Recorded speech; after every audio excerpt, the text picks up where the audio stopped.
ನಮಸ್ಕಾರ ವೀಕ್ಷಕರೇ, Karnataka power TV ನ್ಯೂಸ್ಗೆ ತಮ್ಮೆಲ್ಲರಿಗೂ ಸ್ವಾಗತ. ವಾರ್ತೆಗಳ ವಿವರ. ಕ್ಷೇತ್ರದ ಕೆಲಸಗಳಲ್ಲಿ ಮೂಗು ತೂರಿಸುತ್ತಿರುವ ಸಂಸದ ಸಚಿವರು ಮೊಹಮ್ಮದ್ ದಳಪತಿ ಆಕ್ರೋಶ. ಗಂಗಾವತಿ ಮೇ 22 ಇಕ್ಬಾಲ್ ಅನ್ಸಾರಿಯವರು ನಮ್ಮ ಅಣ್ಣನಂತಿ ಅಂತ ಮೇಲ್ನೋಟಕ್ಕೆ ಹೇಳುತ್ತಾ ಅವರ ವಿಧಾನಸಭಾ ಕ್ಷೇತ್ರದ ಕೆಲಸ ಕಾರ್ಯಗಳಲ್ಲಿ ಮೂಗು ತೂರಿಸುತ್ತಾ ನಿಷ್ಠಾವಂತ ಕಾಂಗ್ರೆಸ್ ಕಾರ್ಯಕರ್ತರಲ್ಲಿ ಸಂಸದ ರಾಜಶೇಖರ್ ಇಟ್ನಾಳ್ ಗೊಂದಲ ಮೂಡಿಸುತ್ತಿದ್ದಾರೆ ಎಂದು ಕಾಂಗ್ರೆಸ್ ಮುಖಂಡ ಮೊಹಮ್ಮದ್ ದಳಪತಿ ಆಕ್ರೋಶ ವ್ಯಕ್ತಪಡಿಸಿದ್ದಾರೆ. ಮಾಧ್ಯಮಗಳ ಮುಂದೆ ಇಕ್ಬಾಲ್ ಅನ್ಸಾರಿಯವರನ್ನ ನಮ್ಮ ದೊಡ್ಡ ಅಣ್ಣ ಅಂತ ದೊಡ್ಡದಾಗಿ ಹೇಳುವ ಇಟ್ನಾಳ್ ಬ್ರದರ್ಸ್ BLA1 ಆಯ್ಕೆ ಮಾಡುವಾಗ ನಮ್ಮ ಅಣ್ಣ ಅನ್ಸಾರಿ ಅವರಿಗೆ ಮೊದಲು ಆದ್ಯತೆ ಕೊಡಿ, ಅದು ಅವರ ಕ್ಷೇತ್ರವಾಗಿದೆ ಎಂದು ಯಾಕೆ ಹೇಳಲಿಲ್ಲ? ಗಂಗಾವತಿ ಕ್ಷೇತ್ರದ ಬೂತ್ ಮಟ್ಟದ ಬಗ್ಗೆ ಮತ್ತು ಇಲ್ಲಿನ ಪ್ರಸಕ್ತ ರಾಜಕೀಯ ವಿದ್ಯಮಾನದ ಬಗ್ಗೆ ಅವರಿಗೆ ಏನು ಗೊತ್ತಿದೆ? ಅವರ ಲೋಕಸಭಾ ಚುನಾವಣೆಯಲ್ಲಿ ಅವರ ಅಣ್ಣನ ಕೊಪ್ಪಳ ಕ್ಷೇತ್ರಕ್ಕಿಂತ ಹೆಚ್ಚಿನ ಮತ್ತು ಗೆಲುವಿನ ಮತಗಳನ್ನ ಇಕ್ಬಾಲ್ ಅನ್ಸಾರಿ ಅವರು ಹಾಕಿಸಿಲ್ಲವೇ ಎಂದು ಪ್ರಶ್ನೆ ಮಾಡಿದರು. ಮುಖ್ಯಮಂತ್ರಿ ಸಿದ್ದರಾಮಯ್ಯನವರು ತಮ್ಮ ಮೊದಲ ಸಭೆಯಲ್ಲಿಯೇ ರಾಜ್ಯದ 224 ಕ್ಷೇತ್ರಗಳಲ್ಲಿ ಸ್ಪರ್ಧಿಸಿದ್ದ ಕಾಂಗ್ರೆಸ್ ಅಭ್ಯರ್ಥಿಗಳನ್ನ ಆಯಾ ಕ್ಷೇತ್ರದಲ್ಲಿ ವಿಶ್ವಾಸಕ್ಕೆ ತೆಗೆದುಕೊಂಡು ಕೆಲಸ ಮಾಡಲು ಎಲ್ಲಾ ಸಚಿವರಿಗೂ ಸೂಚಿಸಿದ್ದರೂ ಸಹ ಅವರ ಸೂಚನೆಗೂ ಬೆಲೆ ಕೊಡದೆ ಸ್ಥಳೀಯ ಅಧಿಕಾರಿಗಳ ವರ್ಗಾವಣೆಯಲ್ಲಿ ಮತ್ತು ಬ್ಲಾಕ್ ಕಾಂಗ್ರೆಸ್ ಅಧ್ಯಕ್ಷರ ನಿಯೋಜನೆಯಲ್ಲಿ ಜಿಲ್ಲಾ ಉಸ್ತುವಾರಿ ಸಚಿವರು ಹಸ್ತಕ್ಷೇಪ ಮಾಡುತ್ತಿರುವುದು ಎಷ್ಟು ಸರಿ ಎಂದರು. ಕೊಪ್ಪಳ ಕಾಂಗ್ರೆಸ್ ಜಿಲ್ಲಾಧ್ಯಕ್ಷರಾದ ಅಮರೇಗೌಡ ಬಯ್ಯಾಪುರ್ ಅವರು ಪಕ್ಷದ ಬಲವರ್ಧನೆಗಾಗಿ ನಮ್ಮ ಕ್ಷೇತ್ರದಲ್ಲಿ ಎಷ್ಟು ಕಾರ್ಯಕ್ರಮಗಳನ್ನ ಮಾಡಿದ್ದೀರಿ? ಗಂಗಾವತಿಗೆ ಬಂದಾಗ ನೀವು ಬೇರೆ ಪಕ್ಷಗಳ ಜೊತೆ ಶಾಮೀಲಾಗಿ ಕಾಂಗ್ರೆಸ್ ಅಭ್ಯರ್ಥಿ ಸೋಲಲು ಕಾರಣರಾಗಿರುವವರ ಜೊತೆ ತಿರುಗಾಡಿ ವಾಪಸ್ ಹೋಗುತ್ತೀರಿ. ನಿಷ್ಠಾವಂತ ಕಾರ್ಯಕರ್ತರನ್ನು ಮತ್ತು ಅನ್ಸಾರಿಯವರ ಅಭಿಮಾನಿಗಳನ್ನು ಸಂಪೂರ್ಣ ಕಡೆಗಾಣಿಸುತ್ತೀರಿ ಎಂದರು. ಇಕ್ಬಾಲ್ ಅನ್ಸಾರಿಯವರು ಬ್ಲಾಕ್ ಕಾಂಗ್ರೆಸ್ ಅಧ್ಯಕ್ಷರ ಬದಲಾವಣೆಗೆ ಲೆಟರ್ ಕೊಟ್ಟಾಗ ಅದನ್ನು ಬದಿಗಿರಿಸಿ ತಾವು ಬೇರೊಬ್ಬರಿಗೆ ಬ್ಲಾಕ್ ಕಾಂಗ್ರೆಸ್ ಅಧ್ಯಕ್ಷರನ್ನಾಗಿ ಮಾಡಿಸಿದ್ದೀರಿ. ಅವರು ಗಂಗಾವತಿ ಕ್ಷೇತ್ರದಲ್ಲಿ ಕೆಲಸ ಮಾಡಿದ್ದಾರೋ ಇಲ್ಲವೋ ಅಂತ ಪರಿಶೀಲನೆ ಮಾಡದೆ ತಾವು ಲೆಟರ್ ಪ್ಯಾಡ್ ಕೊಟ್ಟು ನಮ್ಮ ಇಕ್ಬಾಲ್ ಅನ್ಸಾರಿಯವರ ವಿರೋಧಿಗಳಿಗೆ ಮಣಿ ಹಾಕಿದ್ದೀರಿ ಎಂದು ದೂರಿದರು. ನಮಸ್ಕಾರ. ಕಾಂಗ್ರೆಸ್ನಲ್ಲಿ ಏನು ಗೊಂದಲ ಸ್ಟಾರ್ಟ್ ಆಗೈತೆ, ಅದರ ಬಗ್ಗೆ ನಿಮ್ಮ ಅಭಿಪ್ರಾಯ ಏನಿದೆ ಸರ್? ಕಾಂಗ್ರೆಸ್ನಲ್ಲಿ ಗೊಂದಲ ಸ್ಟಾರ್ಟ್ ಆಗೋಕ್ಕೆ ಕಾರಣ ಯಾರು, ಇದಕ್ಕೆ ಕಾರಣಕರ್ತರು ಯಾರು ಅನ್ನೋದು ನಿಮಗೆಲ್ಲ ಗೊತ್ತಿದೆ. ನಾವೇನು ನಿಮ್ಗೆ ಹೇಳೋ ಅವಶ್ಯಕತೆ ಇಲ್ಲ. ಯಾಕಂದರೆ ತಾವು ನೋಡಿರ್ತಕ್ಕಂಗೆ 2023 ಆಗಲಿ 2018 ಆಗಲಿ ಆ ಟೈಮಲ್ಲಿ ನಮ್ಮ ಮಾಜಿ ಸಚಿವರು ಇಕ್ಬಾಲ್ ಅನ್ಸಾರಿ ಏನು ಮಾಡಿದ್ರು ಅಂತೇಳಿ ನಿಮ್ಗೆ ಎಲ್ಲರಿಗೂ ಚೆನ್ನಾಗಿ ಗೊತ್ತಿದೆ. ಅವರು ಮಾಡುವಂಥ ವೈಖರಿ, ಅವ್ರು ಮಾಡುವಂಥ ಕೆಲಸ ತಾವು ಚೆನ್ನಾಗಿ ನೋಡಿದಿರಿ. ನಾನು ಮೊನ್ನೆ ನಮ್ಮ ಜಿಲ್ಲಾಧ್ಯಕ್ಷರದೊಂದು ಸ್ಟೇಟ್ಮೆಂಟ್ ನೋಡಿದೆ, ನನಗೆ ಆಶ್ಚರ್ಯ ಆಯಿತು ಅವ್ರು ಮಾತಾಡೋದು ನೋಡಿದರೆ. ಯಾಕಂದರೆ ಅವ್ರ ಜಿಲ್ಲಾಧ್ಯಕ್ಷರು ನಮ್ಮ ಮಾಜಿ ಸಚಿವರನ್ನ ಸಮೀಪದಿಂದ ನೋಡಿದ್ದಾರೆ. ಅವ್ರ ಕೆಲಸ ವೈಖರಿನೂ ಅವ್ರಿಗೆ ಗೊತ್ತಿದೆ. ಅವ್ರು ಯಾವ ಥರ ಕೆಲಸ ಮಾಡ್ತಾರೆ, ಯಾವ ಥರ ಕೆಲಸ ಮಾಡೋ ಅವ್ರ ಪದ್ಧತಿ ಇದೆ ಅನ್ನೋದು ಅದು ಗೊತ್ತಿದ್ದನ್ನು ಅವ್ರ ಬಗ್ಗೆ ಅಷ್ಟು ಸಣ್ಣ ಮಾತಾಡ್ತಾರೆ ಅಂದರೆ ನಿಜವಾಗ್ಲೂ ನನಗೆ ಆಶ್ಚರ್ಯ ಅನ್ನಿಸ್ತಾ ಇದೆ. ಬಯ್ಯಾಪುರ್ ಅವರಿಗೆ ಶಾಸಕರು, ಮಾಜಿ ಸಚಿವರು ಸ್ಟೈಲು, ಅವ್ರು ಮಾಡೋಂಥ ಕೆಲಸ, ಅವ್ರು ಮಾಡೋಂಥ ಅಭಿವೃದ್ಧಿ ಅದೆಲ್ಲ ಅವ್ರಿಗೆ ಚೆನ್ನಾಗಿ ಗೊತ್ತಿದ್ರು ಅವ್ರು ಆ ಥರ ಮಾತಾಡ್ತಾರೆ. ನನಗೆ ತುಂಬ ನೋವಾಯಿತು ಆ ಮಾತು ಕೇಳಿ. ಆಮೇಲೆ ಅವರಿಗೆ ನಾನು ಹೇಳಕ್ಕೆ ಇಷ್ಟಪಡ್ತೀನಿ, ಮಾಜಿ ಶಾಸಕರು ಅವರು ಕೂಡ ಅನುಭವಿಸಿದ್ರು, ಹಿರಿಯರು ಕೂಡ. ಅವರು ಆ ಥರ ಚುಲ್ಲಕ ಮಾತನ್ನು ಮಾತಾಡಿದ್ರು. ಅವರು ಏನಂತಂದ್ರು ಗೊತ್ತಾ, ಅವರಿಗೆ ನಾವು ಎಷ್ಟೋ ಸಲ ಫೋನ್ ಮಾಡಿದ್ವಿ, ನೀವು ಅದಕ್ಕೆ ಮಾಡಿದ್ರಿ ಸ್ವಾಮಿ, ಯಾವುದಕ್ಕಾರ ಮಾಡಿದ್ರಿ, ಅದಕ್ಕೆ ಬಹಿರಂಗ ಪಡಿಸ್ಬೇಕಾಗಿತ್ತಲ್ಲ ನೀವು. ನಾನು ಕಾಲ್ ಮಾಡಿದ್ದೆ, ನಾನು ಎತ್ತಿಲ್ಲ ಅಂತ. ಎದಕ್ಕೆ ಮಾಡಿದ್ರಿ ನೀವು? ಅದೇ ನೀವು MP ಎಲೆಕ್ಷನ್ನಲ್ಲಿ ಎಲ್ಲಿದ್ದೀರಿ? ನಮ್ಮ ಗಂಗಾವತಿ ಲೀಡ್ ಕೊಡ್ತಲ್ಲ, ನಿಮ್ಮ ಕುಷ್ಟಗಿ ಲೀಡ್ ಕೊಡ್ತಾ? ನಿಮ್ಮ ಕುಷ್ಟಗಿ ಲೀಡ್ ಕೊಡ್ತಾ? ಇಲ್ಲ ಯಾವುದಾದ್ರು ಸಿನ್ನೂರು ಲೀಡ್ ಕೊಡ್ತಾ? ಸಿರುಗುಪ್ಪ ಲೀಡ್ ಕೊಟ್ಟಿದ್ದು ಗಂಗಾವತಿ ತಾನೇ? ಆ ಟೈಮಲ್ಲಿ ಅವರು ದುಃಖದಲ್ಲಿದ್ದರು, ನಮ್ಮ ಮಾಜಿ ಸಚಿವರು ದುಃಖದಲ್ಲಿದ್ದರು. ಆದರೂ ಕೂಡ ಪಕ್ಷದ ಸಲುವಾಗಿ ಪಕ್ಷದ ಕೆಲಸ ನಿಷ್ಠಾವಂತಾಗಿ ಮಾಡಿದ್ದಾರೆ. ಯಾಕಂದರೆ ನಾನು ಅವ್ರ ಜೊತೆಗೆ ಹಗಲು ರಾತ್ರಿ ಇದ್ದೀನಿ. ನಾನು 2002 ಇಲ್ಲಿವರೆಗೂ ಅವ್ರ ಜೊತೆ ಇದ್ದೀನಿ. ಅವ್ರು ಏನು ಮಾಡ್ತಾರೆ, ಯಾವ ಥರ ಕೆಲಸ ಮಾಡ್ತಾರೆ ನಮ್ಗೆ ಚೆನ್ನಾಗಿ ಗೊತ್ತು. ಆ ಟೈಮಲ್ಲಿ ಕೂಡ ನಾನಿದ್ದೆ ಅವ್ರ ಜೊತೆಯಲ್ಲಿ.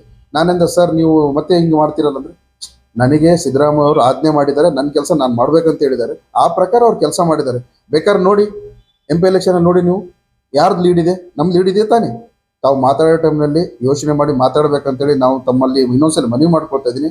ನಮ್ಮ ಮಾಜಿ ಸಚಿವರ ಬಗ್ಗೆ ಯಾರಾದರೂ ಮಾತಾಡಬೇಕಂದ್ರೆ ಅವರ ಹಿನ್ನೆಲೆ, ಅವರ ಕಾರ್ಯವೈಖರಿ, ಅವರ ಕೆಲಸ, ಅವರ ಶಿಸ್ತು ಎಲ್ಲ ನೋಡಿಕೊಂಡು ಮಾತಾಡಬೇಕಂತೇಳಿ ನಾನು ಬಯ್ಯಾಪುರ ಅವರಿಗೂ ಮತ್ತು ಇದರ ಬಗ್ಗೆ ಮಾತಾಡುವಂಥ ಎಲ್ಲರಿಗೂ ನಾನೊಂದು ಹೇಳಕ್ಕೆ ಇಷ್ಟಪಡ್ತಾ ಇದ್ದೀನಿ. ಅವ್ರ ಬಗ್ಗೆ ಮಾತಾಡೋ ಟೈಮ್ನಲ್ಲಿ ಸ್ವಲ್ಪ ಯೋಚನೆ ಮಾಡಿ ಮಾತಾಡಬೇಕಂತ ಅವರಲ್ಲಿ ಮತ್ತು ಕಾಂಗ್ರೆಸ್ಸಿನ ಎಲ್ಲ ಹಿರಿಯರ ನಾಗರಿಕರಲ್ಲಿ ಕೇಳ್ಕೊತಾ ಇದ್ದೀನಿ. ಜೈ ಹಿಂದ್, ಜೈ ಕರ್ನಾಟಕ. ಸರ್ ಬರ್ತಾ ಬರ್ತಾ ಅಲ್ಪಸಂಖ್ಯಾತರಿಗೆ ಕಣೆಗಳಿಸ್ತಾ ಇದ್ದಾರೆ ಕಾಂಗ್ರೆಸ್ನವರು. ಇವಾಗ ದಾವಣಗೆರೆ ಆಯಿತು, ಮತ್ತೆ ಇಲ್ಲಿ ಗಂಗಾವತಿನಲ್ಲಿ ಒಂದು. ಸರ್ ನಾನು ಡಿ ಕೆ ಶಿವಕುಮಾರ್ ಸಾಹೇಬರು DCM ಅವರಿಗೆ ಹೇಳಕ್ ಇಷ್ಟಪಡ್ತೀನಿ. ಸಿದ್ಧಾಂತ ಬಗ್ಗೆ ಮಾತಾಡ್ತಾರೆ ಅವರು. ನಾನು ಅವ್ರ ಬಗ್ಗೆ ಅಷ್ಟು ದೊಡ್ಡವನಲ್ಲ ಮಾತಾಡೋಕ್ಕೆ. ಅವ್ರ ಸಿದ್ಧಾಂತ ಬಗ್ಗೆ ಮಾತಾಡ್ತಾರೆ. ಅವ್ರ ಸಿದ್ಧಾಂತ ಕಡೆಗಣಿಸ್ತಾ ಇದ್ದಾರೋ ಅಥವಾ ಸಿದ್ಧಾಂತ ಬಗ್ಗೆ ಮಾತಾಡ್ತಾರೋ ನನಗೆ ಗೊತ್ತಾಗ್ತಾ ಇಲ್ಲ. ಯಾಕಂದ್ರೆ ಅವ್ರು ಹಿರಿಯರು. ಅವ್ರು ಅಲ್ಲಿ ಒಂದು ತರ ಇಲ್ಲಿ ಒಂಥರ. ಅವ್ರು ಹೇಳೋರಿಗೆ ನಮ್ಮ ಮಾಜಿ ಸಚಿವರು ಹೇಳಿದ್ರು ಮೈನಾರಿಟಿಗೆ ಹಿಂಗೆ ಮಾಡ್ತಾರೆ ಅಂತ ಹೇಳಿ. ನಿಜ. ಯಾಕಂದ್ರೆ ನಾವು ನೋವು ಅನುಭವಿಸ್ತಾ ಇದೀವಿ. ಎಲ್ಲ ಕಡೆನೂ ನೀವು ನೋಡಿರ್ಬೋದು, ಪತ್ರಕರ್ತರು ನೋಡ್ತಾ ಇದ್ದೀರಿ. ನೀವು ನಿಮಗೆ ನಮ್ಗಿಂತ ಜಾಸ್ತಿ ನಾಲೆಜ್ ಇದೆ. ಯಾಕಂದ್ರೆ ಬೆಳಗ್ಗೆ ನೀವು ನೋಡೋರು ಯಾರು ಏನು ಯಾರ ಬಗ್ಗೆ ತರ ನಡೀತಾ ಇದೆ ಅಂತೇಳಿ. ಆ ಟೈಮಲ್ಲಿ ನಮ್ಮ ಈಗ ಅಲ್ಪಸಂಖ್ಯಾತರ ಬಗ್ಗೆ ನಮಗೆ ಹೆಂಗಂದ್ರೆ ಯೂಸೇಬಲ್ ಆಗಿಬಿಟ್ಟು ನಾವು ಅಲ್ಪಸಂಖ್ಯಾತ ಅಂದ್ರೆ ಯೂಸ್ ಮಾಡ್ಕೊಂತಾರೆ ನಮ್ಗಷ್ಟೇ. ಈಗ ನೋಡಿ ಕಾಂಗ್ರೆಸ್ನಲ್ಲಿ 90% ವೋಟಿಂಗ್ ಆಗಿದೆ. ಹೌದಾ? ಒಪ್ತೀರಾ ನೀವು? 90% ವೋಟಿಂಗ್ ಆಗಿದೆ. 90% ಅಲ್ಲಿ ಎಷ್ಟು ಸಚಿವ ಸ್ಥಾನ ಕೊಡ್ಬೇಕು? ನಮಗೆ 6 ಕೊಡ್ಬೇಕು. ನಮಗೆ ಕೊಟ್ಟಿರೋದು 2. ಮತ್ತೆ ನಾವು ಯೂಸೇಬಲ್ ಹೌದಲ್ಲ? ಇದರ ಮತ್ತೆ ನೀವು ಇದರಲ್ಲಿ ಅರ್ಥ ಮಾಡ್ಕೋಬೇಕು. ನಾವು ಯೂಸ್ ಆಗ್ತಾ ಇದೀವಿ, ನಾವು ಯೂಸ್ ಮಾಡ್ಕೊತಾ ಇದ್ದಾರೆ. ನಮಗೆ ನಾವು ಮುಂದಿನ ದಿನಮಾನಗಳು ಎಲ್ಲ ನಮ್ಮ ಹಿರಿಯರು ಮೌಲಾನಗಳು ಹಿರಿಯರನ್ನೆಲ್ಲ ಮಾತಾಡಿಕೊಂಡು ಮುಂದಿನ ನಿರ್ಧಾರ ಕೈಗೊಳ್ಬೇಕಂತೇಳಿ ನಾವು ಅನ್ಕೊಂಡಿದ್ದೀವಿ. ಈಗ ನಮ್ಮ ಸಾಹೇಬರ ನಿರ್ಧಾರನೇ ಅಂತಿಮ ನಿರ್ಧಾರ. ಅವ್ರ ಮತ್ತೆ ಕೂಡ ಮೊನ್ನೆ ನೀವು ಕೇಳಿದ್ರೆ ಪ್ರೆಸ್ ಮೀಟ್ ನಲ್ಲಿ ಸಿದ್ದರಾಮಯ್ಯ ಅವ್ರು ಕೇಳಿ ಒಳಗಡೆ ಬಂದಿದ್ದೀನಿ, ಸಿದ್ದರಾಮಯ್ಯ ಕೇಳಿ ಒಳಗೆ ಹೋಗ್ತಾ ಇದ್ದೀನಿ, ಹೊರಗಡೆ ಹೋಗ್ತೀನಿ ಅಂತ ಹೇಳಿದ್ದಾರೆ. ಅದರಲ್ಲಿ ಸಿದ್ದರಾಮಯ್ಯ ಸಾಹೇಬ್ರದ್ದು ಏನು ಪಾತ್ರ ಇದೆ ನೋಡ್ಕೊಂಡು ಮುಂದಿನ ದಿನಮಾನಗಳಲ್ಲಿ ಅದ್ರದ್ದು ಒಂದು ನಿರ್ಧಾರ ತಗೋಬೇಕು ಅಂತ ಅನ್ಕೊಂಡಿದ್ದೀನಿ. ಹೋದ ಸಲ 2004ನಲ್ಲಿ ಜನಾರ್ದನ್ ರೆಡ್ಡಿ ಬಂದ್ರೆ ಸಹ ಇಕ್ಬಾಲ್ ಅನ್ಸಾರಿ ಅವರು ಫುಲ್ ಲೀಡ್ ನಿಂತು ಬಂದಿದ್ರು. ಎಸ್. ಅದ್ರ ಬಗ್ಗೆ ನಿಮ್ಮ ಅಭಿಪ್ರಾಯ ಇದೆ ಸರ್? ಅವ್ರು ಮಾಡಿರುವಂತ ಕೆಲಸ ಸರ್ ನೀವು ನೋಡಿರ, ಅವ್ರು ಮಾಡಿ ಅಭಿವೃದ್ಧಿ ನೋಡಿರ. ಅಭಿವೃದ್ಧಿನೇ ಅನ್ಸಾರಿ ಅಂತ ಹೇಳ್ತಾರೆ. ನೀವು ಒಪ್ತೀರಾ? ಅಭಿವೃದ್ಧಿ ಅಂದ್ರೆ 2ನೇ ಮಾತಿಲ್ಲ ಅನ್ಸಾರಿ ಅಂತಾರೆ. ಅವ್ರು ಯಾವತ್ತೂ ಐತಲ್ಲ, ನನ್ನ ಒಂದು ವಿಲೇಜ್ ಇದೆ ಬಸಪಟ್ನ, ನನ್ನ ವಿಲೇಜ್. ನನ್ನ ವಿಲೇಜಿಗೆ 9,23,00,000 ಅದು ಅಭಿವೃದ್ಧಿ ಕೊಟ್ಟಿದ್ದಾರೆ. ಅವ್ರು MLA ಇದ್ದು ಟೈಮಲ್ಲಿ. ಆ ಟೈಮಲ್ಲಿ ಅವ್ರು JDS ನಲ್ಲಿದ್ದರು. ಸಿದ್ದರಾಮಯ್ಯ ಸಾಹೇಬ್ರ ಕಡೆಯಿಂದ ಅನುದಾನ ತಂದು ನನ್ನ ಬಸಪಟ್ನ ಒಂದು ವಿಲೇಜಿಗೆ 9,23,00,000 ಕೊಟ್ಟಿದ್ದಾರೆ ಅಂತ ಅರ್ಥ ಮಾಡ್ಕೊಳ್ಳಿ. ಇಡೀ ನಮ್ಮ ಅವ್ರು ಬರೋ ಕಾನ್ಸ್ಟಿಟ್ಯೂಷನ್ಗೆ ಎಷ್ಟು ಕೊಟ್ಟಿರ್ಬೋದು ಅವರಿಗೆ. ನನ್ನ ಅನಿಸಿಕೆ ಮಾತ್ರ ಇವರೇ ಹೇಳ್ತಾ ಇದ್ದೀನಿ. ನಮ್ಮ ಮೈಂಡ್ನಲ್ಲಿ ರೆಡ್ಡಿ ಇದ್ದಿಲ್ಲ. ರೆಡ್ಡಿಗೆ ತಂದ್ರು ಇಲ್ಲಿಗೆ. ರೆಡ್ಡಿ ಇದ್ದಿಲ್ಲ, ರೆಡ್ಡಿಗೆ ತಂದರಿಲ್ಲ. ತಂದು ಆ ಟೈಮಲ್ಲಿ ಅವರಿಗೆ ಮಾಡ್ಬೇಕಂದ್ರೆ ನೀವು ಅರ್ಥ ಮಾಡ್ಕೊಂಡ್ಬಿಡ್ತಾರೆ. ಷಡ್ಯಂತ್ರ ಅಂತ 100% ಷಡ್ಯಂತ್ರನೇ ಇದೆ. ಷಡ್ಯಂತ್ರ ಬಿಟ್ಟು ಮತ್ತೆ ಏನಿಲ್ಲ. ಯಾಕಂದ್ರೆ ಅವ್ರ ಮೈಂಡ್ನಲ್ಲಿ ಏನಿತ್ತಂದ್ರೆ ಅವ್ರಿಗೆ ಡಿಸ್ಟಿಕ್ ಬೇಕಾಗಿತ್ತು. ಯಾಕಂದ್ರೆ ಬಳ್ಳಾರಿ ಜಿಲ್ಲೆಯವರು, ಅವರಿಗೆ ಜಿಲ್ಲೆ ಬೇಕಾಗಿತ್ತು, ಜಿಲ್ಲೆಯಲ್ಲಿ ಅಧಿಕಾರ ಬೇಕಾಗಿತ್ತು ಅವ್ರಿಗೆ. ಅದು ಬಿಟ್ಟು ಅವರು ತಾಲೂಕಿಗೆ ಬರ್ತಿದ್ದಿಲ್ಲ. ತಾಲೂಕಿಗೆ ತಂದ್ರು ಅವರಿಗೆ. ಆ ಟೈಮಲ್ಲಿ ತಂದು ಅವ್ರಿಗೆ ಇಲ್ಲಿ ನಿಲ್ಲಿಸಿ ಎಲೆಕ್ಷನ್ ಮಾಡಿಸಿದ್ರು. ಎಷ್ಟೋ ಕೈವಾಡ ಇದೆ ಸರ್ ಇದರಲ್ಲಿ. ಎಷ್ಟೋ ಜನ ಕೈವಾಡ ಇದೆ. ಕಾಂಗ್ರೆಸ್ ಮುಖವಾಡ ಹಾಕೊಂಡು ಕೂಡ ರೆಡ್ಡಿಗೆ ಮಾಡಿದ್ದಾರೆ. ಮುಖವಾಡ ಕಾಂಗ್ರೆಸ್ ಇದಿತ್ತು, ಬಟ್ ಕೆಲಸ ಮಾಡಿದ್ದು ರೆಡ್ಡಿಗೋಸ್ಕರನೇ. ನಾವು ಬೇಕಾದ್ರೆ ಇದ್ರ ಬಗ್ಗೆ ಪ್ರೆಸ್ ಮೀಟ್ ಮಾಡೋಕೆ ಇನ್ನೊಂದ್ಸಲ ಮಾಡೋ, ಯಾರು ಕರೆದ್ರು ಮಾಡೋಕ್ಕೂ ರೆಡಿ ಇದ್ವಿ. ನೀವು ಎಲ್ಲಿ ಕರೆದ್ರು ನಾವು ಬರೋಕ್ಕೆ ರೆಡಿ. ಅಂದ್ರೆ ಕಾಂಗ್ರೆಸ್ನಾಗಿದ್ದು ರೆಡ್ಡಿ ಅವರು ಸಪೋರ್ಟ್ ಮಾಡಿದ್ದಾರೆ. ಒಂದು ಸಮಯ ಬರುತ್ತೆ, ಅವರು ಹೊರಗೆ ಬರ್ತಾರೆ. ಕೆಲವು ಜನ ಬಂದಿದ್ದಾರೆ, ಇನ್ನು ಕೆಲವು ಜನ ಬರೋರು ಇದ್ದಾರೆ. ಬರ್ತಾರೆ, ಸಮಯ ಸಂದರ್ಭ ತಕ್ಕಂಗೆ ಎಲ್ಲರೂ ಹೊರಗಡೆ ಬರ್ತಾರೆ. ಇವಾಗ ಸಚಿವರು ಏನು JDS ಜಾಯ್ನ್ ಆಗ್ತಾರ? ಮತ್ತೆ ಸರ್ ಈಗ ಅವರು ತಮ್ಮ ಅಭಿಪ್ರಾಯ ತಿಳಿಸಿದ್ದಾರೆ. ಅದು ಅಭಿಪ್ರಾಯದಲ್ಲಿ ತಮಗೆ ಹೇಳಿದ್ದಾರೆ. ತಾವು ಕೇಳಿದ್ರ? ಸಿದ್ದರಾಮಯ್ಯ ಸಾಹೇಬ್ರನ್ನ ಕೇಳಿ ಒಳಗಡೆ ಹೋಗಿದ್ದೀನಿ, ಸಿದ್ದರಾಮಯ್ಯ ಸಾಹೇಬ್ ಕೇಳಿ ಹೊರಗಡೆ ಬರ್ತಾನೆ. ಸಿದ್ದರಾಮಯ್ಯ ಸಾಹೇಬ್ರ ಆದ್ಮೇಲೆ ಕಾಯ್ತಾ ಇದ್ದಾರೆ. ಈಗ ಅವರ ಅಂತಿಮ ನಿರ್ಧಾರ ಸಿದ್ದರಾಮಯ್ಯ ಸಾಹೇಬ್ರ ಮೇಲೆ ಇದೆ.